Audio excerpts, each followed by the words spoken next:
ত্রিপুরা রাজ্যে প্রথমবারের মতো অনুষ্ঠিত হলো অর্গানিক পণ্যের ক্রেতা বিক্রেতা মিট।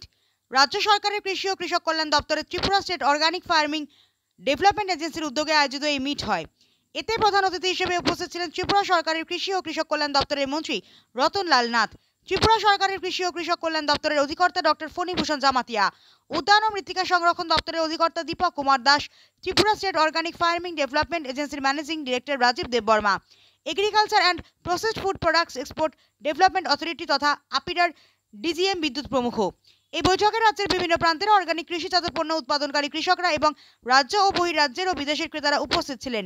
রাজ্যের অর্গানিক উৎপাদকরাও তাদের মতামত ব্যক্ত করেন।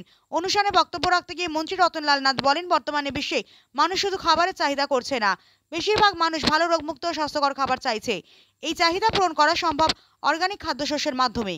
ত্রিপুরা রাজ্যে প্রচুর পরিমাণে অর্গানিক খাদ্যশস্য জন্মগতভাবে উৎপাদিত হয়। দিন দিন অর্গানিক খাদ্যের চাহিদা বৃদ্ধি পাচ্ছে, তাই সরকার ত্রিপুরা রাজ্যের কৃষকদের মধ্যে অর্গানিক চাষে যাতে উৎসাহিত হয় এই জন্য কাজ করছে। অর্গানিকের পাশাপাশি আগামী দিনে প্রাকৃতিক কৃষি পদ্ধতিও আসছে, তাই সরকার প্রাকৃতিক কৃষিকে রাজ্যের বৃদ্ধি করার লক্ষ্যে কাজ শুরু করে দিয়েছে। ইতিমধ্যেই রাজ্যের কৃষক এবং দেশ বিদেশের ক্রেতারা যাতে তাদের সুবিধা হয় এই বিষয়টি মাথায় রেখে ক্রেতা বিক্রেতা মিটের আয়োজন করা হয়েছে প্রথমবার। তবে আগামী দিনে এই ধরনের মিট আরো বেশি করে করা হবে বলেও জানান মন্ত্রী।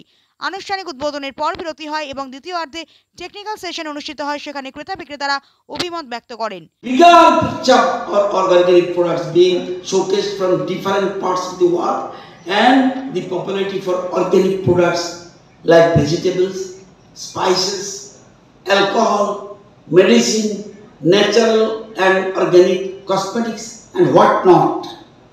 हम खुद किया था, I don't know कितना आदमी किया था बाइफैक्ट में इन्फ्यूज अर्लियर, यहाँ पर कौन कौन किया था। ब्यूरो रिपोर्ट हल्ला बोल।